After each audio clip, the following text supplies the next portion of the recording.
ആഗോള ക്രൈസ്തവ സഭ ഒരു ചരിത്ര നിമിഷങ്ങൾക്കാണ് തുർക്കിയിലെ ഇസ്നിക്കിൻ്റെ മണ്ണ് സാക്ഷ്യം വഹിച്ചത്. നിക്യ സുനഹദോസിൻ്റെ 1700-ാം വാർഷിക ആഘോഷങ്ങൾ നിക്യ സുനഹദോസ് നടന്ന ഇപ്പോൾ ഇസ്നിക് എന്നറിയപ്പെടുന്ന ആ തടാകക്കരയിൽ നടക്കുകയുണ്ടായി. പരിശുദ്ധ പിതാവ് ലയോ 14 മാർപ്പാപ്പയുടെ നേതൃത്വത്തിൽ ലോകമെമ്പാടുമുള്ള വിവിധ ക്രൈസ്തവ സഭകളുടെ 27ഓളം മേലധ്യക്ഷന്മാരുടെ സാന്നിധ്യത്തിലാണ് ആ ആഘോഷങ്ങൾ നടന്നത്. തീർച്ചയായിട്ടും മലങ്കര ഓർത്തഡോക്സ് സഭയ്ക്ക് അഭിമാനിക്കാം. മലങ്കര ഓർത്തഡോക്സ് സഭയുടെ പരമാധ്യക്ഷനായിട്ടുള്ള പരിശുദ്ധ ബസേലിയോസ് മാർത്തോമ മാത്യൂസ് തൃതീയൻ കാതോലിക്ക ബാവ ആ മുൻനിരയിൽ തന്നെ നിന്നുകൊണ്ട് ആ ആഘോഷങ്ങളിൽ പങ്കെടുക്കുവാൻ തീർച്ചയായിട്ടും സാധിച്ചു. നമുക്ക് അഭിമന്യ ബാവ തിരുമേനി നമ്മോടൊപ്പമുണ്ട്. ആ നിക്യ സുനഹദോസിൻ്റെ ആ 1700-ാമത് വാർഷികാഘോഷങ്ങളിൽ പങ്കെടുത്ത ആ ഒരു അനുഭവം, ഒപ്പം തന്നെ വിവിധ ക്രൈസ്തവ സഭകൾ തമ്മിൽ ഈ കാലഘട്ടത്തിൽ ഉണ്ടാകേണ്ട ആ ഒരു ഐക്യത്തിൻ്റെ ആ ഒരു ആവശ്യകത, അതിനെപ്പറ്റി നമുക്ക് ബാവ തിരുമേനിയോട് ചോദിച്ചറിയാം. അഭിമന്യ തിരുമേനി, തീർച്ചയായിട്ടും സ്വാഗതം. വലിയൊരു സുപ്രധാനമായിട്ടുള്ള നിമിഷങ്ങളിലൂടെയാണ് ഞാൻ നേരത്തെ പറഞ്ഞതുപോലെ ആഗോള ക്രൈസ്തവ സഭ കടന്നുപോയത്. നിക്യ സുനഹദോസിൻ്റെ 1700-ാമത് വാർഷികം ക്രൈസ്തവ സഭകളെ സംബന്ധിച്ചിടത്തോളം അവരുടെ വിശ്വാസ പ്രമാണത്തിന് അടിസ്ഥാനം പാകിയ നിക്യ സുനഹദോസ്. അപ്പോൾ ആ ഒരു വാർഷിക ആഘോഷങ്ങളിൽ പങ്കെടുക്കാൻ സാധിച്ച ആ ഒരു അനുഭവം, പ്രത്യേകിച്ച് ലയോ 14 മാർപ്പാപ്പയോടൊപ്പം പങ്കെടുക്കാൻ സാധിച്ച ആ ഒരു അനുഭവം അങ്ങൊന്ന് പങ്കുവയ്ക്കാം. വളരെയധികം സന്തോഷമുണ്ട്. വളരെ നിർണായകമായിരിക്കുന്ന ഒരു സുന്നഹദോസ് നടന്നതിൻ്റെ അതേ സ്ഥലത്ത് 1700 വർഷങ്ങൾക്ക് ശേഷം ക്രൈസ്തവ സഭകൾക്കെല്ലാം കൂടി ഒരുമിച്ച് ചേരുവാൻ ഇടയായത് വളരെ വലിയ ഒരു സംഭവമാണ്. സഭയുടെ പിതാക്കന്മാരെല്ലാവരും അന്ന് ഒരുമിച്ച് 318 പിതാക്കന്മാരൊരുമിച്ച് നിക്യ സുന്നഹദോസിൽ സംബന്ധിച്ചു. സുപ്രധാനമായ സഭയുടെ അടിസ്ഥാന വിശ്വാസങ്ങളെക്കുറിച്ചുള്ള തീരുമാനങ്ങളെടുത്തു. അത് അംഗീകരിക്കാത്ത ഒരു സഭയും ഇന്ന് ലോകത്തിലില്ല. എല്ലാ സഭകളും അംഗീകരിക്കുന്നു. അതുകൊണ്ട് തന്നെ ലോകത്തിലെ എല്ലാ ക്രൈസ്തവ മേലധ്യക്ഷന്മാരും ഈ വാർഷികത്തിൽ സംബന്ധിച്ചു എന്നുള്ളത് വളരെയധികം സന്തോഷമുള്ള ഒരു കാര്യമാണ്. പ്രധാനമായും റോമൻ കത്തോലിക്ക വിഭാഗത്തിൽ നിന്നും, ബൈസന്റിയൻ ഓർത്തഡോക്സ് സഭകളിൽ നിന്നും, ഓറിയൻ്റൽ ഓർത്തഡോക്സ് സഭകളിൽ നിന്നും, പ്രോട്ടസ്റ്റന്റ് സഭകളിൽ നിന്നും, ആംഗ്ലിക്കൻ സഭകളിൽ നിന്നും, ഇങ്ങനെ എല്ലാ വിഭാഗത്തിൽ നിന്നുള്ളവർ ഇത് സംബന്ധിച്ചു എന്നുള്ളത് സഭയുടെ ഐക്യത്തെക്കുറിച്ച് വളരെ ആശാവഹമായിരിക്കുന്ന ഒരു സന്ദേശമാണ് നൽകുന്നത്. സഭ വ്യത്യസ്തമായ രാജ്യങ്ങളിൽ വ്യത്യസ്തമായ പാരമ്പര്യങ്ങളിൽ നൂറ്റാണ്ടുകൾ പിന്നിടുമ്പോൾ അവിടെയുള്ളതായ സംസ്കാര പ്രത്യേകതകളിൽ വളർന്നു വന്ന് വ്യത്യസ്തമായ ആരാധനാ പാരമ്പര്യങ്ങളൊക്കെ നിലനിർത്തുന്നുണ്ടെങ്കിലും യേശു ക്രിസ്തുവിൽ നമ്മൾ ഒന്നാണ് എന്നുള്ള ഒരു വലിയ സന്ദേശം അത് നൽകുവാൻ സാധിച്ചു. അത് ലയോ 14 പോപ്പിൻ്റെ പ്രസംഗത്തിൽ അത് ഊന്നി പറയുകയുണ്ടായി. അതിൽ സന്തോഷമുണ്ട്. അതോടൊപ്പം തന്നെ ഈ വലിയ ഒരു സംരംഭം ക്രമീകരിക്കുവാനായിട്ട് വേദി ഒരുക്കുകയും ക്രമീകരണങ്ങൾ ചെയ്യുകയും ചെയ്ത എക്യൂമെനിക്കൽ പാട്രിയാർക്കിൻ്റെയും ശ്രമം, അതോടൊപ്പം ഗ്രീക്ക് ഓർത്തഡോക്സ് സഭയുടെയും ശ്രമങ്ങൾ ഇതിനകത്ത് പ്രശംസനീയമാണ്. ഇങ്ങനെയൊരു സംഭവം ഇവിടെ നടക്കുമെന്ന് ആരും പ്രതീക്ഷിച്ചിരുന്നില്ല. എന്നാൽ അത് സംഭവിച്ചപ്പോൾ നിശ്ചയമായിട്ടും ക്രൈസ്തവ സഭകൾ ലോകമെമ്പാടുമുള്ളവർ ഇന്ന് ഏറ്റവും അധികം സന്തോഷിക്കുന്നുണ്ട്. ആ കൂട്ടത്തിൽ മലങ്കര സഭയ്ക്കും അതിൻ്റെ പ്രാതിനിധ്യത്തിൽ വന്നു പറ്റുവാനിടയായതിൽ വളരെയധികം സന്തോഷമുണ്ട്. സഭയുടെ ആ ഭാഗഭാഗിത്വം ഉറപ്പാക്കുവാൻ കഴിഞ്ഞു എന്നുള്ളതിൽ മലങ്കര സഭയ്ക്ക് എന്നും സന്തോഷവും അതിലുപരി അഭിമാനവുമുണ്ട്. എല്ലാ ക്രൈസ്തവ മേലധ്യക്ഷന്മാരോടൊപ്പം ആ ചരിത്ര മുഹൂർത്തത്തിന് സാക്ഷ്യം വഹിച്ച് തെളിയിക്കുവാനും, അതുപോലെ തന്നെ ഒരുമിച്ചുള്ള പ്രാർത്ഥനയിൽ സംബന്ധിക്കുവാനും, ആ പ്രാർത്ഥനയിൽ ഒരു ഭാഗം നിർവഹിക്കുവാൻ മലങ്കര സഭയുടെ പ്രധാന മേലധ്യക്ഷന് കഴിഞ്ഞു എന്നുള്ളതും ഒരു ചരിത്ര നിർണായകമായ സംഭവമായി, അഭിമാന ഒരു നിമിഷമായി ഇതിനെ കണക്കാക്കുകയും ചെയ്യുന്നു. ഇന്നല്ലെങ്കിൽ നാളെ സഭയുടെ പരിശുദ്ധാത്മ നിയോഗമനുസരിച്ച് സഭയുടെ ഐക്യം യാഥാർത്ഥ്യമാകും.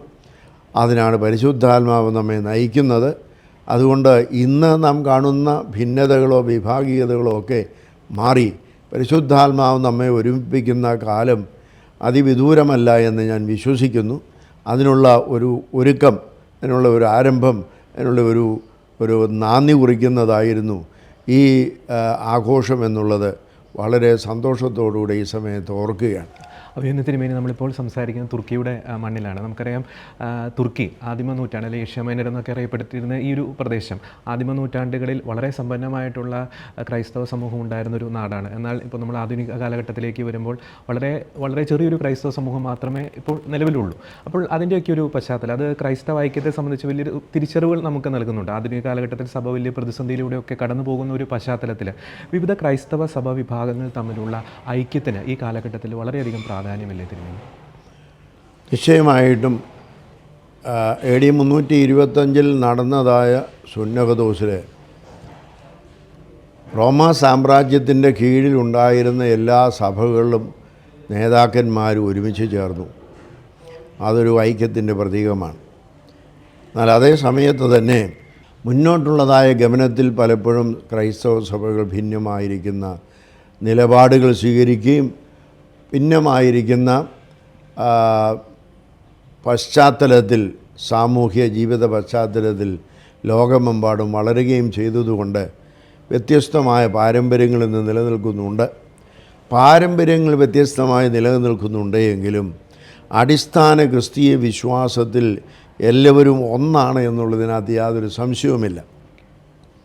യേശുക്രിസ്തു ലോകരക്ഷകനാണെന്നും അതുപോലെ തന്നെ യേശുക്രിസ്തുവാണ് സഭയുടെ തലവനെന്നും അംഗീകരിക്കാത്തവർ ആരുമില്ല. ആ ഒരർത്ഥത്തിൽ നമ്മളെല്ലാവരും ക്രിസ്തീയ സഭകളെല്ലാം ഒന്നാണ് എന്നുള്ളത്. മാത്രമല്ല, യേശുക്രിസ്തു ദൈവമാണ്, യേശുക്രിസ്തു അതേസമയം മനുഷ്യനുമാണ്. അപ്പോൾ ദൈവവും മനുഷ്യനുമായിരിക്കുന്ന യേശുക്രിസ്തുവിനെ അംഗീകരിക്കാത്തവരായിട്ട് ഒരു ക്രൈസ്തവരുമില്ല. പിന്നെ വ്യത്യസ്തമായ അതിൻ്റെ പ്രതിഫലനങ്ങളും അത് ആവിഷ്കരിക്കുന്നതിലും കാലദേശ വ്യത്യാസങ്ങളിൽ പല മാറ്റങ്ങളും വന്നിട്ടുണ്ട് എന്നുള്ളത് മാത്രമേ ഉള്ളൂ. അടിസ്ഥാന തത്വങ്ങൾ നാം ഇന്നും എല്ലാവരും ക്രിസ്തീയ സഭകൾ ഒന്നാണെന്നുള്ളതിന് യാതൊരു സംശയവുമില്ല. ആ ഒരർത്ഥത്തിലേക്ക് അത് വളരുമെന്നുള്ളത് സംശയമില്ല. എന്നാൽ വളരെ നിർഭാഗ്യകരമെന്ന് പറയട്ടെ, ഈ പ്രദേശത്ത് അന്നുണ്ടായിരുന്ന ക്രൈസ്തവ സമൂഹമെല്ലാം 7-ാം നൂറ്റാണ്ടോടുകൂടി തുടച്ചു നീക്കപ്പെടുകയും ഇന്ന് ഞാൻ മനസ്സിലാക്കുന്നിടത്തോളം കേവലം 2000 കുടുംബങ്ങൾ മാത്രമേ ഈ വലിയ രാജ്യത്ത് ഇവിടെ ക്രിസ്തീയ സഭകളായിട്ടുള്ളൂ എന്നുള്ളതാണ് അറിയുന്നത്. വളരെയധികം പ്രയാസമുണ്ട്. മാത്രമല്ല, ഇന്ന് ഏറ്റവും പ്രധാനപ്പെട്ട കത്തീഡ്രലായിരിക്കുന്ന ഹാഗിയ സോഫിയ രാവിലെ ഞാൻ കാണുവാനായിട്ട് പോയി. അത് സന്ദർശിച്ചതായ സമയത്ത് ഇത്രയും വലിയൊരു പള്ളി, അത് ശലോമോൻ രാജാവ് പണിത ദേവാലയത്തിന് ശേഷം ആരും പണിതിട്ടില്ല. ലോകത്തിലെ ഏറ്റവും വലിയതായിരിക്കുന്ന ഒരു പള്ളിയാണ്. ആ പള്ളിയുടെ ഇന്നത്തെ അവസ്ഥ കണ്ടപ്പോൾ അത് പ്രയാസവും ദുഃഖവും ഉണ്ടായി. ഇന്നവിടെ ക്രിസ്തീയ ആരാധന നടക്കുന്നില്ല. എങ്കിലും അത് ഒരു മുസ്ലിം പള്ളിയായിട്ടും മുസ്ലിങ്ങളുടെ മ്യൂസിയമായിട്ടും ഒക്കെ നടത്തുന്നുണ്ടെങ്കിലും അതിൻ്റെ അടിസ്ഥാന സ്ട്രക്ചറുകളൊന്നും നശിപ്പിക്കാതെ അത് കാത്തു സൂക്ഷിക്കുന്നു എന്നുള്ളതിൽ വളരെയധികം സന്തോഷവും അഭിമാനവുമുണ്ട്. ചില ക്രൈസ്തവ ഫ്രെസ്കോകളും ഐക്കണിൻ്റെ ഭാഗങ്ങളുമൊക്കെ ഇന്നും അവിടെ നിലനിൽക്കുന്നത് കാണുവാനായിട്ട് സാധിച്ചു. അതൊരു അഭിമാന നിമിഷമായിരുന്നു ഹാഗിയ സോഫിയ സന്ദർശിച്ചത്. പ്രാർത്ഥനയോടുകൂടെ അതിൻ്റെ നിലനിൽപ്പിനും അതിൻ്റെ സാക്ഷ്യത്തിനും എന്നും ദൈവത്തെ മഹത്വപ്പെടുത്തി എന്നാണ് തോന്നുന്നത്. നിശ്ചയമായിട്ടും ക്രൈസ്തവ സഭകൾക്ക് ഭിന്നതകളുണ്ട്. എല്ലാ ക്രൈസ്തവ സഭകളിലും വ്യത്യസ്തമായ ഭിന്നതകൾ നിലനിൽക്കുന്നുണ്ട്, പ്രയാസങ്ങളുണ്ട്. അത് ഒരു ക്രൈസ്തവ സഭയ്ക്കും മാത്രമായിട്ടുള്ളതല്ല, എല്ലായിടത്തുമുണ്ട്. പക്ഷേ അതിനൊക്കെ മനുഷ്യൻ്റെ ഒരു പുനർചിന്തനവും വീക്ഷണവും ക്രിസ്തുവിൽ ഒന്നാകാനുള്ളതായിരിക്കുന്ന താല്പര്യമുണ്ടാകുമ്പോൾ നമുക്ക് നമ്മുടേതായ വളരെ പരോക്യലായിരിക്കുന്ന അഭിപ്രായങ്ങളെയൊക്കെ മാറ്റിവെച്ചുകൊണ്ട് ഉള്ള യൂണിറ്റി ഉണ്ടാവേണ്ടത് കാലഘട്ടത്തിൻ്റെ ഇന്നത്തെ ആവശ്യമാണ്. ഇന്ന് സമൂഹം മുഴുവനും ചുരുങ്ങി. ഇന്ന് നമ്മളൊരു ഗ്ലോബൽ ഫാമിലി ആയിട്ട് തീർന്നിരിക്കുകയാണ്. അതുകൊണ്ട് ഗ്ലോബൽ ഫാമിലിയായി തീർന്നപ്പോൾ വസുദൈവ കുടുംബകം എന്ന് പറയുന്ന ഹൈന്ദവ തത്വം പോലെ നാം ഇന്ന് ഒരു ഗ്ലോബൽ ഫാമിലി ആയിരിക്കുമ്പോൾ നമുക്ക് ഇന്ന് ഒരു ഗ്ലോബൽ ക്രിസ്തീയ സമൂഹമായിട്ട് നിൽക്കേണ്ടതും ആവശ്യമാണ്. അപ്പോൾ അതുപോലെ തന്നെ ഗ്ലോബൽ റെസ്പോൺസിബിലിറ്റി നമുക്കുണ്ട്. ഗ്ലോബലായുള്ള ഷെയറിങ് ആൻഡ് കെയറിങ്ങും നമുക്കിന്ന് ആവശ്യമുണ്ട്. കഷ്ടതകളും ദുഃഖങ്ങളും പ്രയാസങ്ങളും അനുഭവിക്കുന്നവർ അനേകരുണ്ട്. കൊടുങ്കാറ്റുമുണ്ട്, ചുഴലിക്കാറ്റുമുണ്ട്, ഭൂകമ്പങ്ങൾ കൊണ്ട് ഒക്കെ കഷ്ടപ്പെടുന്നതായ ആളുകൾ, പട്ടിണി മൂലം കഷ്ടപ്പെടുന്ന ആളുകൾ അനേക രാജ്യങ്ങളിലുണ്ട്. ഇപ്പോൾ നൈജീരിയയിലും മറ്റ് സ്ഥലങ്ങളിലുമൊക്കെ സംഭവിക്കുന്നതൊക്കെ നമ്മൾ അറിഞ്ഞുകൊണ്ടാണ് ഇരിക്കുന്നത്. അതിൽ നിന്നെല്ലാം മാറ്റം ഉണ്ടാകേണ്ടതിനും നാം ക്രൈസ്തവ സമൂഹം മുന്നിട്ടിറങ്ങി അതിന് പ്രവർത്തിക്കണം എന്നുള്ളതാണ് എൻ്റെ വ്യക്തിപരമായ അഭിപ്രായം. കാരണം ക്രൈസ്തവ സമൂഹത്തിനാണ് സ്നേഹത്തിൻ്റെ വലിയ സന്ദേശം ക്രിസ്തു നൽകിയത്. അതുകൊണ്ട് എല്ലാവരെയും സ്നേഹിക്കുന്നതിനും എല്ലാവരെയും കരുതുന്നതിനും നമുക്ക് ഉത്തരവാദിത്വമുണ്ട്. അത് കേവലം നമ്മുടെ സ്വന്തം ആളുകളെന്നുള്ളതല്ല, ഒരു പിതാവിൻ്റെ മക്കളായിരിക്കുന്ന മനുഷ്യ സമൂഹത്തെ മുഴുവനും കരുതുവാനും സ്നേഹിക്കുവാനും ക്രൈസ്തവ സമൂഹത്തിന് മുന്നിട്ട് പ്രവർത്തിക്കാനുള്ള ഉത്തരവാദിത്വമുണ്ട്. അത് ക്രിസ്തു നമുക്ക് നൽകിയ സന്ദേശമാണ് എന്നുള്ളതാണ് പ്രത്യേകമായിട്ട് എനിക്ക് ഈ സമയത്ത് ഓർപ്പിക്കാനായിട്ടുള്ളത്. പിതാവ്, നമ്മളിപ്പോൾ ആയിരിക്കുന്ന മണ്ണ് ആദിമ സഭാപിതാക്കന്മാരുടെ പാദസ്പർശമേറ്റ മണ്ണ്, ക്രിസ്തു ശിഷ്യന്മാരുടെ പാദസ്പർശമേറ്റ മണ്ണ്. അപ്പോൾ അവരുടെയൊക്കെ ഏറ്റവും വലിയൊരു പ്രത്യേകത കലർപ്പില്ലാതെ ധീരതയോടെ അവർ സുവിശേഷം പ്രഘോഷിച്ചിരുന്നു. അപ്പോൾ നമ്മൾ വീണ്ടും ഈ ആധുനിക കാലഘട്ടത്തിലേക്കൊക്കെ വന്നു കഴിയുമ്പോൾ ഇപ്പോഴത്തെ നമ്മുടെ ക്രൈസ്തവ സഭകളിൽ ഈ അത്തരത്തിലുള്ള ധീരതയോടെയുള്ള ഒരു സുവിശേഷ പ്രഘോഷണത്തിൻ്റെ ഒരു കുറവ് സംഭവിക്കുന്നതായിട്ട് അങ്ങേക്ക് തോന്നുന്നുണ്ടോ? ക്രൈസ്തവ സമൂഹം ഇന്ന് നേരിട്ടുകൊണ്ടിരിക്കുന്ന വലിയൊരു വെല്ലുവിളിയാണത്. കാരണം ആദിമ നൂറ്റാണ്ടുകളിലെ സഹതയന്മാർ അവരുടെ കഴുത്തുകൾ വെച്ചു കൊടുത്തത് ക്രിസ്തീയ വിശ്വാസം നിലനിർത്തുന്നതിനാണ്. അതുപോലെയുള്ള വെല്ലുവിളികൾ ഇന്ന് നേരിടുന്നുള്ളതായ അവസ്ഥ ക്രൈസ്തവ സമൂഹത്തിന് കുറവാണ്. അങ്ങനെ ഉണ്ടായാൽ പോലും അതിനെ അതിജീവിക്കാനുള്ളതായ ധൈര്യവും അതിനുള്ളതായ സമർപ്പണവും ഇന്ന് ക്രൈസ്തവ ശിഷ്യ സമൂഹത്തിന് എന്തുമാത്രം ഉണ്ട് എന്നുള്ളത് വളരെയധികം സംശയിക്കേണ്ടിയിരിക്കുന്നു. എന്നാൽ ആ തരത്തിൽ മുന്നോട്ട് വരേണ്ടത് ക്രൈസ്തവ സമൂഹത്തിൻ്റെ ആവശ്യമാണ്. ക്രിസ്തുവിൻ്റെ സന്ദേശം എന്നും ലോകത്തിൽ പ്രചരിക്കേണ്ടതും എന്നും അതിൻ്റെ സ്വാധീനം മനുഷ്യ സമുദായത്തിന് മുഴുവൻ പ്രയോജനപ്പെടുത്തത്തക്ക രീതിയിൽ സന്ദേശം അറിയിക്കേണ്ടത് നമ്മുടെ ഉത്തരവാദിത്വമാണ്. അതിന് നമുക്ക് വിഘാതമായിരിക്കുന്നത് ഇന്ന് നമ്മുടെ സ്വാർത്ഥതയാണെന്നുള്ളതിന് യാതൊരു സംശയമില്ല. സ്വാർത്ഥതയും അതിൽ നിന്നുണ്ടാകുന്ന അഹങ്കാരവുമാണ് ഇന്ന് ക്രൈസ്തവ സഭയെ മുഴുവനായി ബാധിച്ചിരിക്കുന്ന വലിയൊരു മാരകമായ രോഗം. ആ മാരക രോഗത്തിൽ നിന്ന് നാം സ്വതന്ത്രമായി മാത്രമേ നമുക്ക് സ്നേഹത്തിലുള്ളതായ കരുതലും പങ്കുവയ്ക്കലും ലോകത്തെ നടത്താനൊക്കുകയുള്ളൂ. ആ സ്നേഹത്തിൻ്റെ കരുതലും പങ്കുവയ്ക്കലും നടക്കുമ്പോൾ ലോകരാഷ്ട്രങ്ങൾ തമ്മിലുള്ളതായ വൈരാഗ്യങ്ങളും ലോക മതങ്ങൾ തമ്മിലുള്ളതായ വ്യതിരിക്തകളും ഒക്കെ മാറ്റിയെടുത്ത് സ്നേഹത്തിൻ്റെ ഒരു സാമ്രാജ്യം, സ്നേഹത്തിൻ്റെ ഒരു മാനവികത, സ്നേഹത്തിൻ്റെ ഒരു ആഗോള വ്യാപനം നടത്തുവാൻ ക്രിസ്തീയ സമൂഹം മുന്നോട്ട് വരണം. സ്വാർത്ഥതയും അഹങ്കാരവും ഉപേക്ഷിച്ച് മറ്റുള്ളവനെ കരുതുവാനും അവർ ജാതി മതഭേദമന്യേ എല്ലാ മനുഷ്യരും ദൈവത്തിൻ്റെ മക്കളാണെന്നുള്ള ബോധ്യത്തോടുകൂടെ എല്ലാവരെയും കരുതുവാനുള്ള ഒരു ഗ്ലോബൽ വിഷൻ നമുക്ക് ആവശ്യമാണ്.